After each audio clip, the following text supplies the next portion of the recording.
আমি এর আগের সেশনে বলছিলাম, বাবা যখন লন্ডনে এসেছিল তখন বাবার কি কি লীলা করে গেছিলেন আর বাবার অমৃত কথা, সেগুলো আমি শেয়ার করছিলাম।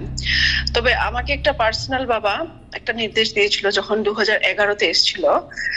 তো বাবা দেখেছিলেন যে আমি খুব টাকা ওয়েস্ট করি, খুব অপচয় করি। তো সেটার বিষয়ে বাবা আমাকে একটু বললো। আর আমি বাইরের খাবার খুব খেতাম, সেটার বিষয়েও একটু বাবা আমাকে বললো। তারপর আরেকটা কথাতে বাবা বলল যে তোমাকে একটা সময়তে গিয়ে কাশিবাস করতে হবে তখন। আর আমাকে একটা স্পেসিফিক উনি বলল যে তোমাকে সপ্তাহে একদিন আনন্দময় হসপিটালে বসতে হবে, আর সপ্তাহে একদিন তোমাকে বসতে হবে রামকৃষ্ণ মিশনে, নিঃশুল্ক সেবা দিতে হবে সবাইকে।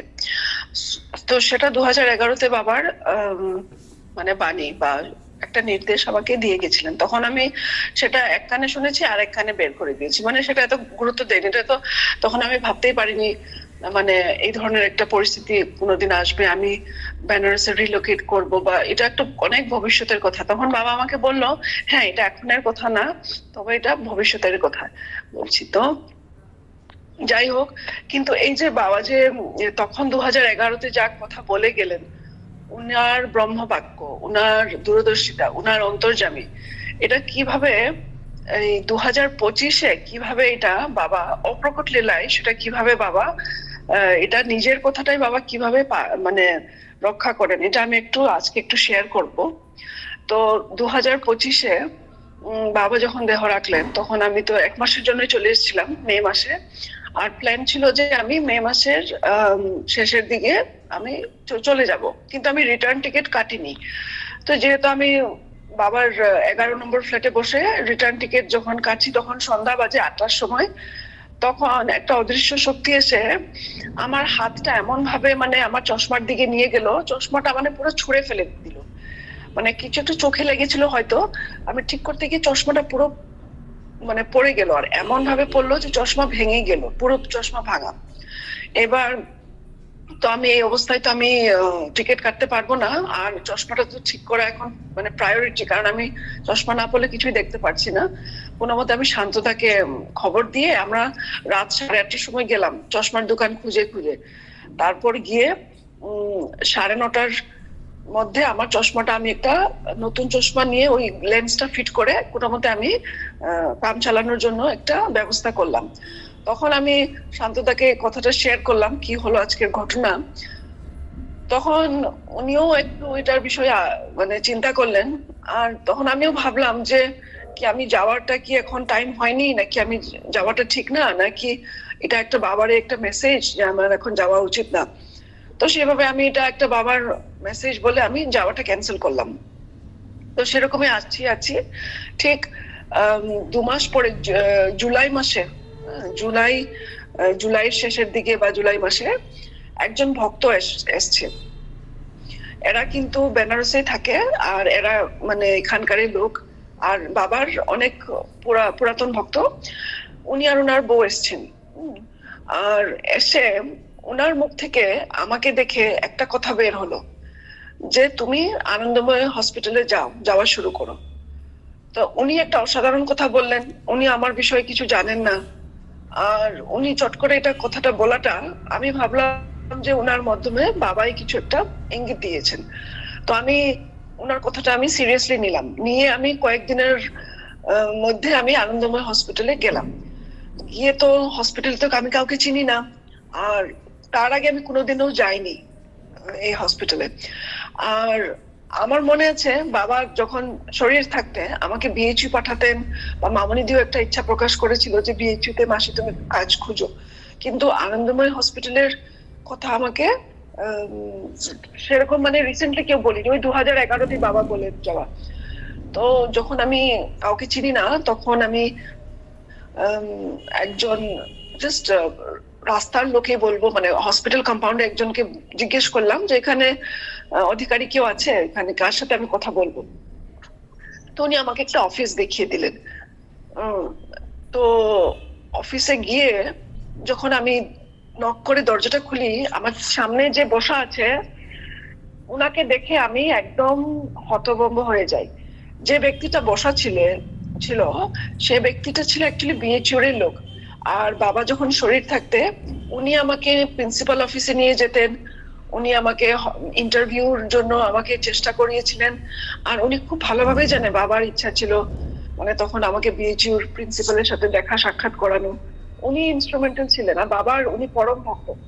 ওনার নাম দেবাশিস দাস বোধহয় ওনার নাম, সারনেমটা ভুলে গেছি, কিন্তু ফার্স্ট নেম হচ্ছে দেবাশিস, খুব সম্ভব দেবাশিস দাস।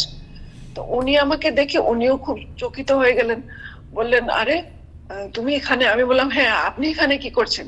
বলছেন আরে এটা তো বাবারই একটা খুব বড় প্ল্যান, আমাকে 1 মাস আগে জোর করে এসে আমাকে এখানে বসালেন বাবা। তো কি মানে তখন বললো যে হ্যাঁ আমি বিএইচইউ থেকে রিটায়ারমেন্ট করলাম, রিটায়ারমেন্ট করে এমনি বাড়িতে ছিলাম, তখন এখানে আনন্দময়ের লোক এসে আমাকে জোর করে এই পজিশনে আমাকে বসালেন। তার মানে এটা বাবাই জানতেন যে ওনারই ভক্ত বসা আছে, আর আমাকেও নিয়ে গেছেন এই সময়তে। তখন উনি আমাকে বললেন দিদি তুমি কিছু চিন্তা করবে না, তুমি এখানে কাম স্টার্ট করতে পারবে, কোনো অসুবিধা নেই, তুমি খালি তোমার একটা সিভি আমাকে পাঠাও। তো আমি সিভিটা পাঠালাম, পাঠিয়ে ওনার যে আনন্দময় হসপিটালের যে মেইন হেড যে পরিচালক ওরা আমেরিকাতে থাকে, ওদেরকে আমার সিভি পাঠালো।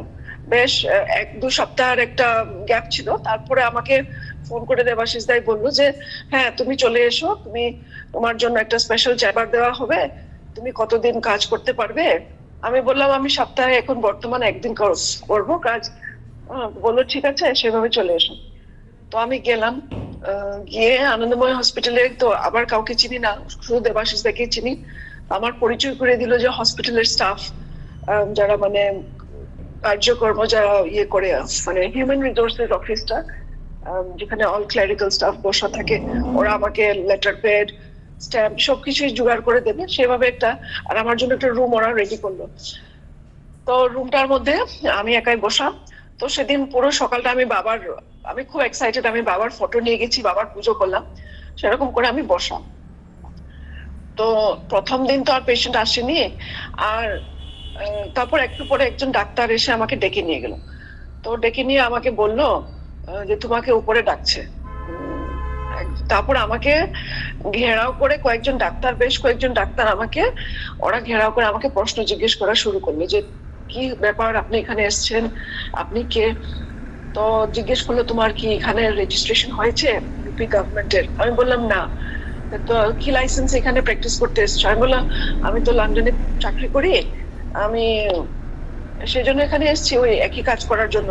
বলছেন না, এখানে তো নিয়ম আলাদা, তোমার এখানে তো তুমি লন্ডনের ডিগ্রি নিয়ে এখানে কাজ করতে পারবে না, তোমাকে এখানকার ইউপি গভর্নমেন্টে রেজিস্টার্ড হতে হবে, আসাম গভর্নমেন্ট থেকে নো অবজেকশন লেটার আনতে হবে।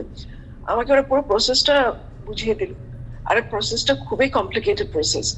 আমি বললাম আমি তো এখন বেনারস ছেড়ে কোথাও যাব না, লখনৌতে গিয়ে করতে হয়, আসামে যেতে হবে, এতগুলো কাজ তো আমি পারবো না। তো বললো যে না তাহলে তো এখানে প্র্যাকটিস করাই হবে না, কি করে আপনি করবেন এখানে?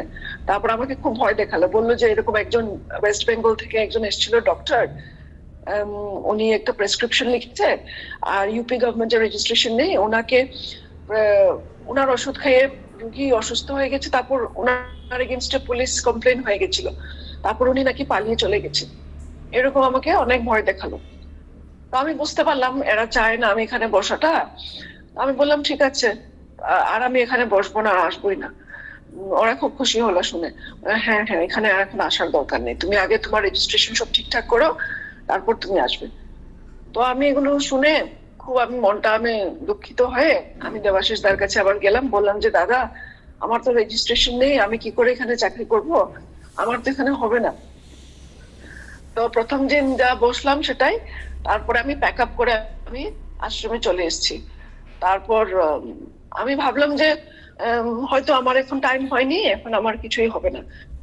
তারপর ঠিক আর 2 মাস পর মানে অগস্ট সেপ্টেম্বর, হ্যাঁ সেপ্টেম্বরের নাগাদ আবার দেবাশিস দার একটা ফোন আসলো, বললো যে তুমি এক্ষুনি চলে এসো, তুমি কি এখন ফ্রি আছো? আর ওনার সাথে আরেকজন ডক্টর বললো যে তুমি এখন ফ্রি আছো, চলে এসো। আমি বলছি হ্যাঁ। ফ্রি আছি। তারপর আরেকজন ডাক্তারের সাথে কথা বলালো, বলছো হ্যাঁ আপনি আসুন, আপনার সাথে দেখা করতে চাই। তো আমি গেলাম। তো গিয়ে আমি শুনলাম, বুঝলাম যেটা, যে সেদিনেই একটা নতুন একটা ডিপার্টমেন্ট শুরু হয়েছে। এটা হচ্ছে জেরিয়াট্রিক এন্ড প্যালিয়েটিভ কেয়ার। আর যে জিনিসটা নাকি বেনারসে, এই জিনিসটা মানে পুরো নতুন। তো কি নতুনত্ব, যে হলিস্টিক অ্যাপ্রোচ, মানে একটা পেশেন্ট যখন একজন ডাক্তারের কাছে যাবে, ওই চেম্বারে আপনার অ্যালোপ্যাথি থাকবে, হোমিওপ্যাথি থাকবে, আয়ুর্বেদিক থাকবে, ডায়েটিশিয়ান থাকবে, আর একটা সাইকিয়াট্রিস্টেরও দরকার, সাইকিয়াট্রিস্ট বা সাইকোলজিস্টের দরকার। তো ওই পজিশনের জন্য আমাকে ডাকা হচ্ছিল। আর এটা এত নতুন জিনিস, কনসেপ্ট, যেটা মানে অলরেডি এটা পত্রিকাতে পাবলিশ হয়ে গেছে এদের এই উদ্যোগটা। তো এটা বেশ নামকরা উদ্যোগ। তো যারা যারা অফিসে বসা, মানে যে ডিপার্টমেন্টের যে লোক জয়েন করেছে, সেখানে আছে আমার যে ইন্টারভিউ নিল, সে হচ্ছিলেন বিএইচইউ রে আয়ুর্বেদিক এক্স ডিন। তারপর অ্যালোপ্যাথি ডিপার্টমেন্ট হচ্ছে এক্স সিএমও। তারপর হোমিওপ্যাথির একটা খুব ফেমাস ডক্টর, আয়ুর্বেদিক আরেকজন খুব এখানে প্রশিষ্ট ডক্টর। হ্যাঁ, তা এরা এই গ্রুপ অফ ডক্টরস। আর ওরা শুনলো যে আমার রেজিস্ট্রেশন নেই, তখন এই যে সিএমও, যে অ্যালোপ্যাথির সিএমও বললো, তুমি চিন্তা করবে না, তুমি শুধু আসো, তুমি রোগী দেখবে, তুমি ডায়াগনোসিস করবে, আর কি ওষুধ লাগে আমাকে বলবে, আমি আমার প্রেসক্রিপশনে তুমি বলা ওষুধটা লিখে দেবো, তোমার কোনো চিন্তার কথা নেই, তুমি এখানে আসবে। সেদিন থেকে আমি এখন প্রতি সপ্তাহে আনন্দময়ীতে যাই। আমার জন্য এরা শুধু এটা নয়, আমাকে ওরা একটা আলাদা রুম করে দিয়েছে, যেখানে আমি যাতে প্রাইভেসি মেনটেন করে পেশেন্টের সাথে সাইকিয়াট্রিক কেসগুলো আমি আলাপ ডিসকাস করতে পারি। আর সব ডাক্তাররা একটা রুমে বসে, আমার জন্য ওরা আলাদা রুম। এখন ওই রুমটাতে ওরা যোগাও স্টার্ট করবে। তো এটা অকল্পনীয় একটা ব্যাপার, এটা কখনো আমি কল্পনাও করতে পারিনি যে আমি আনন্দময়ীতে আবার কি করে আমার এন্ট্রি হবে।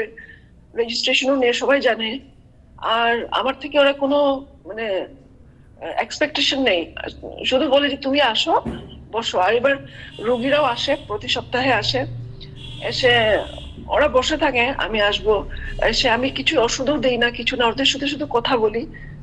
আর ওই যে কথাটা শোনার জন্যই ওরা আসে। তারপর এখন এই যে আমি যে সুযোগটা পেয়েছি, এর মাধ্যমে আমি অ্যাকচুয়ালি বাবার প্রচারই করছি। কেন? কারণ যেহেতু আমি ওষুধ দিয়ে চিকিৎসা করছি না, ওষুধ দিচ্ছে অন্যরা, আমি শুধু প্রেসক্রিপশনটা দেখি আর বলি যে হ্যাঁ এই ওষুধটা ঠিক আছে, এই ওষুধটা ঠিক না, এটা বন্ধ করুন, এটা কন্টিনিউ করুন, এটাই আমার কাজ। আর আমি বাবার ফটো পেশেন্টদেরকে বলি যে এই ফটোটা তোমরা রাখো, আর বাবার দুই একটা মন্ত্র, আরোগ্য মন্ত্রগুলো দেই, এরা খুব নিষ্ঠা সহকারে বাবার মন্ত্র জপ করে। আর বসে আমরা হরিকথাই করি, কারণ আমার তো রোগী দেখার সেরকম প্রেসক্রিপশনও লেখার দরকার নেই, এই কাজগুলো তো অন্যরাই করছে। তো আমি এদের থেকে আমি হরিকথা শুনি, এদেরকে হরিকথা বলি, আর হনুমান চালিসা পাঠ করি। পেশেন্টরা মানে এত উপকৃত হচ্ছে, এত ওরা মানে আনন্দ ফিল করে যে ওরা আসতেই চায় বারবার।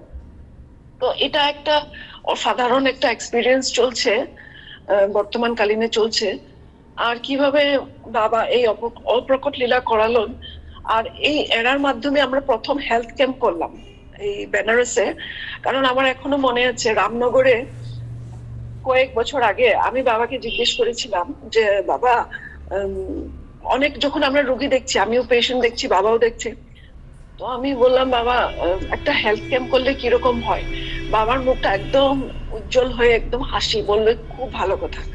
তখনই বাবা আমাকে বলেছিলেন কয়েকটা জায়গার নাম, এখানে তুমি হেলথ ক্যাম্প করবে। একটা ছিল বেনারস, গড়বেটা, আর একটা জায়গা ছিল, হ্যাঁ, তিনটা জায়গার কথা বললেন। তো বললো এই তিনটা জায়গাতে তুমি হেলথ ক্যাম্প করবে। তো যাই হোক, আমরা প্রথম হেলথ ক্যাম্প শুরু করেছিলাম বাবার নামে, বাবার পুরো ব্যানার পোস্টার আনন্দময় হসপিটালে। আর এই ডাক্তাররা যারা, এই যে টিম অফ ডক্টর, যারা খুব সিনিয়র, খুব হাইলি ডিস্টিংগুইশ ফিগার্স, এদের নিজের প্রচুর নাম আছে, আর এরা বাবার জন্য এরা সব করতে রাজি। মানে এটা একটা অলৌকিক ঘটনা চলছে। আজকে এটা বলে আমি এখানে বিরাম দিচ্ছি। ওম বঞ্চকল্পতরুভ্যশ্চ কৃপা সিন্ধু প্রয়েবচ পতিতানাং পাবনেভ্যো বৈষ্ণবেভ্যো নমো নমঃ। প্রণাম।